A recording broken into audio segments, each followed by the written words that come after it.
President, Ministers, Your Excellencies, colleagues, good morning. I'm afraid we meet today at a time when the world feels a bit uncertain beneath our feet, with the conflict and climate extremes and institutional fragility and a global trust deficit. All these frameworks that once held the international order seem increasingly strained. And just this week, we are witnessing a new wave of tariffs, reigniting fears of trade war that could reshape globalization as we know it.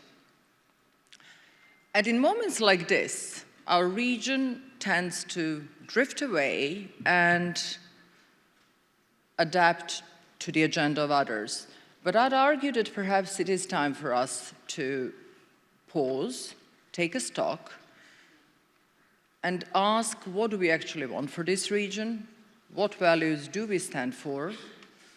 What values do we choose to uphold? What type of leadership do we need to be upholding these values?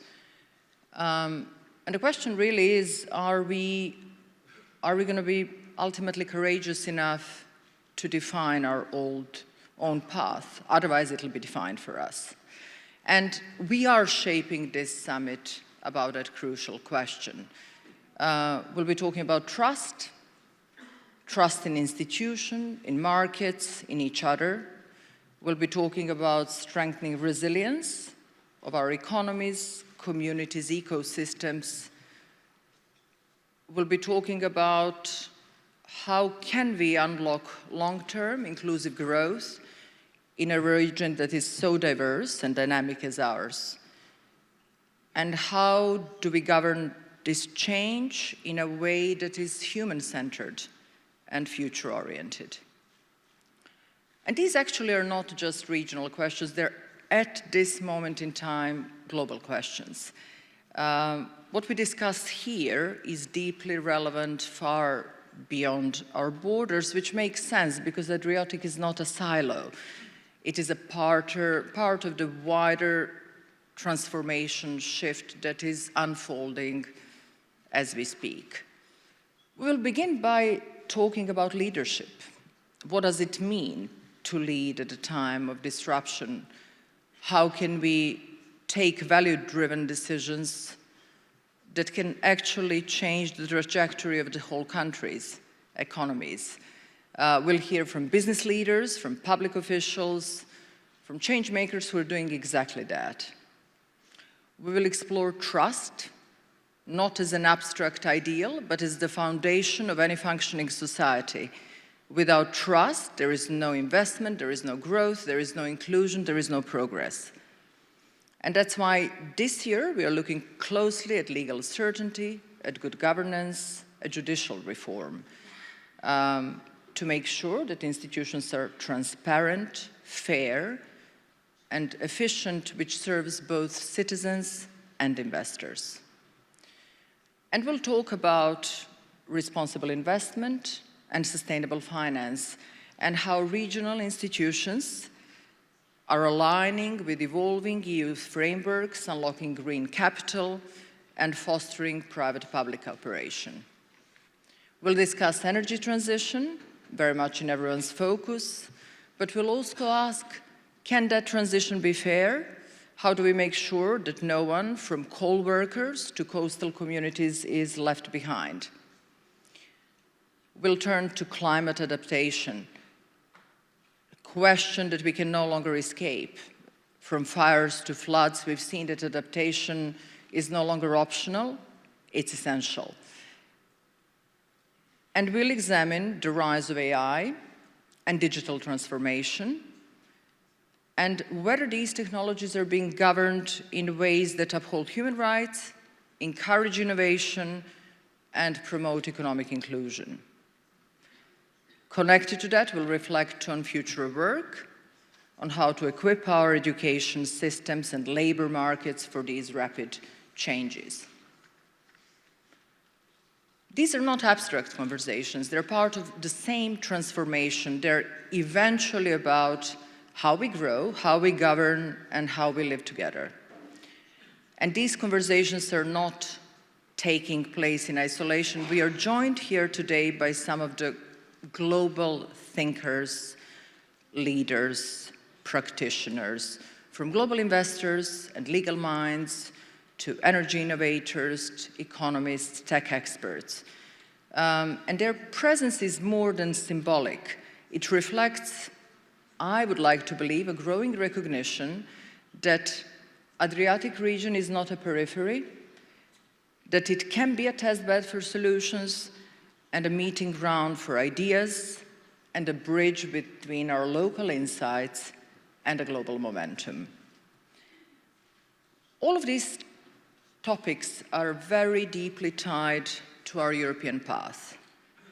This summit supports not only alignment with European standards, but the EU values that underpin them: inclusion, cooperation, accountability, and long-term thinking. And we're really proud we're doing it in Montenegro. I always thought Montenegro is the country that has the potential to punch above its weight on many issues. This time, it is about bringing people around a shared purpose. I do think that Montenegro can become a host for cooperation and international dialogue that finds real traction. And if I may speak personally for a moment, I come from this region, and for those of us who grew up, when I grew up, just not talking about conflict, but talking about investment and sustainability and innovation, it's not a small thing. And I very much remember times when we were so unstable, fragmented, and divided. And we now have a potential to become one of the most dynamic corridors, a bridge between Western and Eastern Europe, between EU, Turkey, and the Gulf, between Europe and China, provided we get it right. We shouldn't take any stability for granted that we know in this region too. This shift didn't happen overnight. It required lots of connections and cooperation, and that is something we need to do with renewed energy day to day. From the very first summit, we were clear we didn't see it as another event. We wanted to launch initiatives that we will be working with like-minded partners on. And the very first one was Women on Boards Adria. It started off as a panel.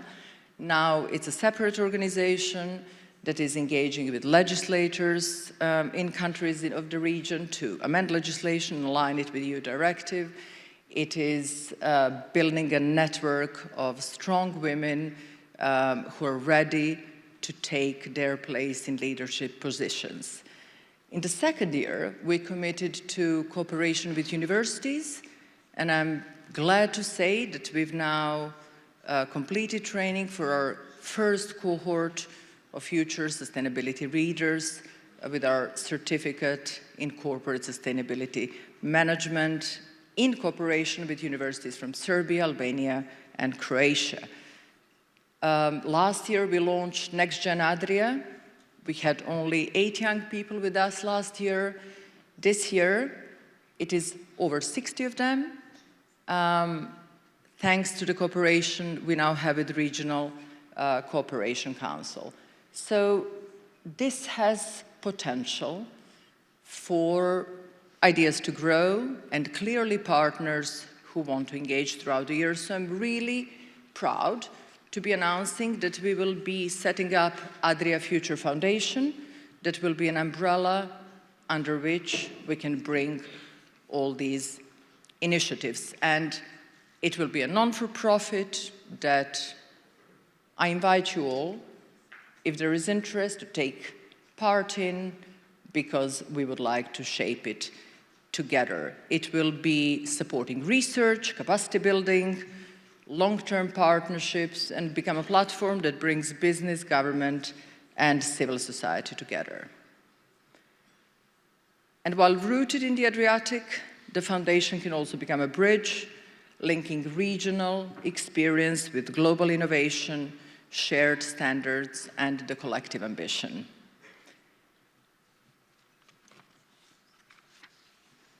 It's now time to thank all of those who made this possible. First, President and the Government of Montenegro for their partnership and support, our strategic partners and hosts for the third time, Porto, Montenegro, and the city of Tivat, our platinum partner, Universal Capital Bank, our gold partner, MTEL Montenegro and Eagle Hills, and many other international, institutional, and private sector allies. I'd in particular like to thank very many media partners who are here and to thank youth delegates who are with us. I really think this summit ought not to be about us just aligning with the global agenda. It should be about setting our own agenda. It's about building a region that is confident, cohesive, committed to sustainable progress, and who knows, capable of inspiring others. And I'd like to quote one of my favorite politicians. She's a woman, no surprise. Her name is Mary Robinson, and one of many things she said is, we are in race against time, but we still have choices. And this summit is about these choices, the choices that we take together with clarity, with urgency, with hope. Thank you very much.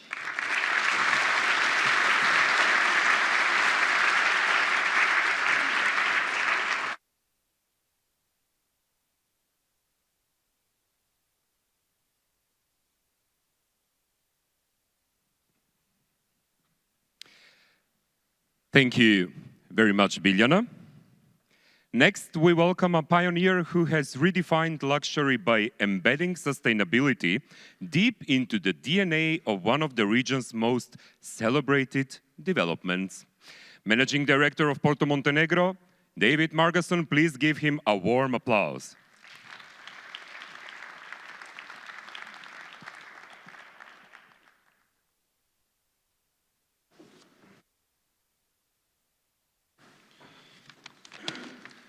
Dobro jutro. Good morning.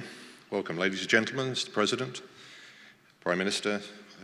Tomorrow we will see ministers, Mr. Mayor, and all of our distinguished guests and partners, and of course our wonderful Biljana that's created this event and continues to promote it for us here at Porto, Montenegro.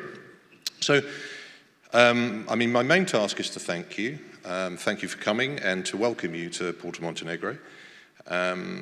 It's a wonderful couple of days we have lined up. It's a wonderful environment and a wonderful couple of days of weather by the looks of it, getting better again on Sunday. So thank you all for coming. So about 8 years ago when we got involved in the project, 8 or 9 years ago, we set an agenda back then to develop Porto Montenegro going forward into a holistic, inclusive, and sustainable community to develop the opportunity to work here as well as to enjoy leisure here. And a lot of that work has developed related to that leisure, which has created great synergy with us, the marina and recently our efforts over at Biella Shipyard, the Adriatic 42. So we also wanted to stimulate industry involvement in the development, to bring people to work and develop small businesses here. We've opened 3 co-working and small business centres, all of which have been very successful and are fully leased and occupied by mainly young people, but quite a mixture of people developing small industries of all sorts. Many of those, I'm pleased to see, led by the ladies of our community, and all of them doing extremely well. We also wanted to infuse the community with culture, with art, and with meaningful debate. And that might sound slightly strange for a developer, but the many other things that we do, developing homes, developing retail and leisure destinations here really goes without saying. I think the real challenge and the real difference comes from the glue between all of those blocks, and the sorts of things that I've described, I can tell you, are very much more difficult to do than building buildings in a traditional way. The building of the community, of the right sort of community, is really challenging, and luckily for us, we found a tremendous number of people who shared that vision and have helped us to do that. So, welcome again to the third ESG conference here. I think it epitomizes many of the subjects and the debates that we like to, that we hoped to see developed here in Porto, Montenegro. We do live, obviously, in unprecedented times at the moment, as Biljana had pointed out. Images of extraordinary social, economic, and now economic events have become the norm. And I think they reduce our reaction levels if we're not careful, and they increase the corrosive threat of apathy towards some of these issues.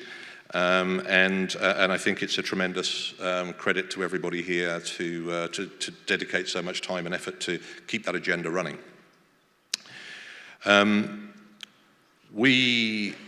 I don't know about you, but I mean, those of you with families, I'm sort of both disturbed and impressed by my children in terms of it's disturbing to see how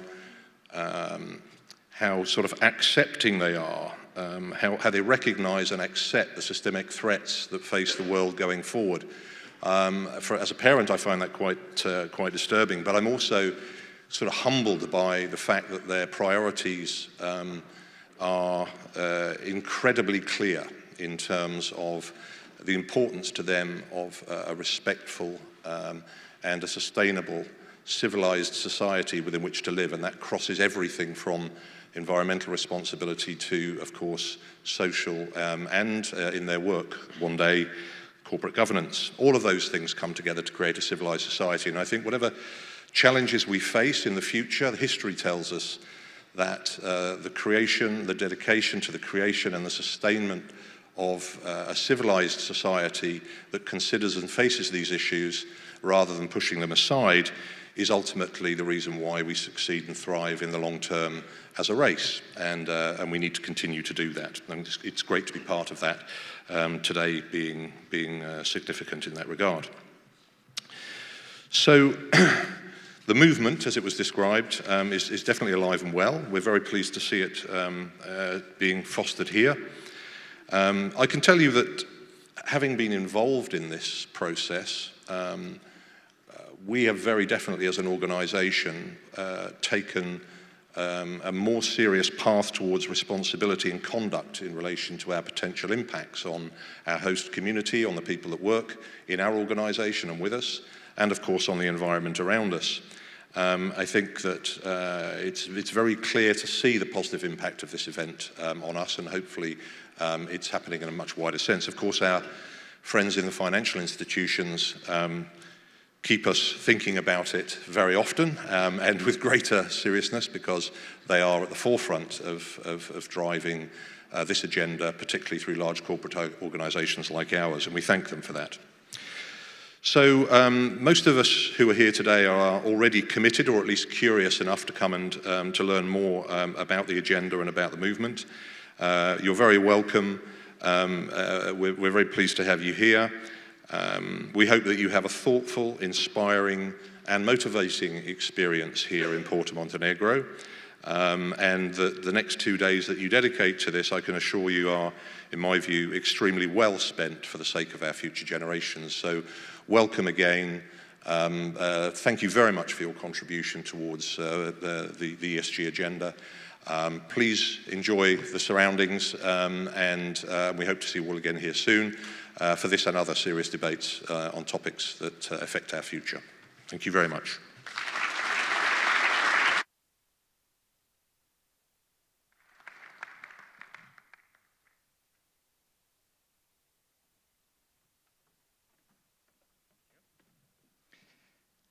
Thank you, David.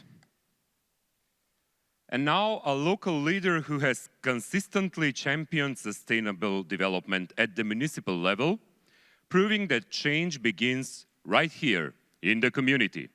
Mayor of the municipality of Tivat, Željko Komnenović. Let's welcome him to the stage with your applause.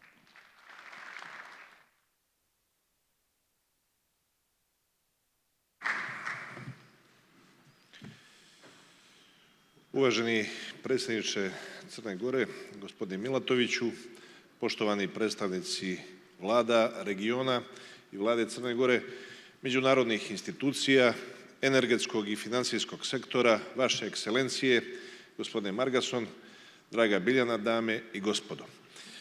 Čast mi je pozdraviti vas u ime grada domaćina. 3. godinu zaredom ESG Adria Summit svoje ime i reputaciju veže uz Tivat kao destinaciju poput nijedne druge u regionu. Zalivsko okruženje, mir i udobnost malog grada, 50 nacija koje zajedno žive i rade, 2 velika međunarodna investiciona projekta, vizija održivog razvoja uz primjenu modernih tehnologija, sve su to odrednice koje Tivat kandiduju da bude domaćin manifestacije ovoga ranga. Organizatorima zahvaljujem na povjerenju, svima vama želim dobrodošlicu. Tivat se poput brojnih drugih gradova u Europi i na Balkanu suočava sa izazovima ubrzanog razvoja, velike izgradnje, inflacije, nedostatka radne snage, zelene tranzicije. I svi se ovi izazovi multiplikuju i jačaju osjećaje baš na nivou lokalnih uprava. Lokalne zajednice mogu ih lako prepoznati i prve ponuditi mjeru rješenja. Zato je sada više nego ikada potrebno osnažiti lokalne uprave, dati im resurse i slobodu djelovanja, istovremeno pružajući im neophodnu podršku centralnih organa. Zbog ovoga je važno to što je Tivat domaćin regionalnog i globalnog dijaloga o temama održivosti, odgovornog upravljanja, društvene odgovornosti. Nikada aktuelnija tema primjene zelenih praksi dobija svoju veliku šansu na način što se o zaštiti životne sredine govori na nivou donosioca odluka i kreatora politika. Baš u lokalnim zajednicama počinje njihova primjena od ogromnog značaja za zelenu tranziciju koju kao društvo moramo sprovesti. Mi smo u Tivtu nedavno uspostavili linijski pomorski saobraćaj brodovima na električni pogon i tu u saradnji sa jednim od stranih investitora i još jednim privatnim preduzećem. To dovoljno govori o tome koliko su investitori i privreda zainteresovani da načine ovaj zeleni korak. Uvođenje u saobraćaj autobusa na električni pogon bit će naš doprinos zelenim promjenama u Boki. Briga koju kao društvo pokazujemo za ove aspekte rasta lokalne zajednice od posebne su koristi za sve građane i posjetioce, ali i za potencijalne partnere na novim razvojnim projektima. Mali tim iz lokalne tivatske uprave i biznis info centra je prisutan na samitu i budite slobodni da im se obratite za više informacije. Vaš grad domaćin ove godine je na ekološkoj mapi cijele Europe jer se upravo u Tivtu završava velika jedriličarska regata Ocean Race Europe 2025 koja počinje u Kielu u Njemačkoj. Ovaj sportski događaj za viši cilj ima zaštitu mora i okeana. Koristim priliku da vas pozovem da nam se pridružite i u septembru na ovom velikom događaju. Na samom kraju mog obraćanja svim učesnicima samita želim produktivno i lijepo provedeno vrijeme, panelistima inspirativna predstavljanja, a organizatorima uspješnu manifestaciju. Dobrodošli i srećno.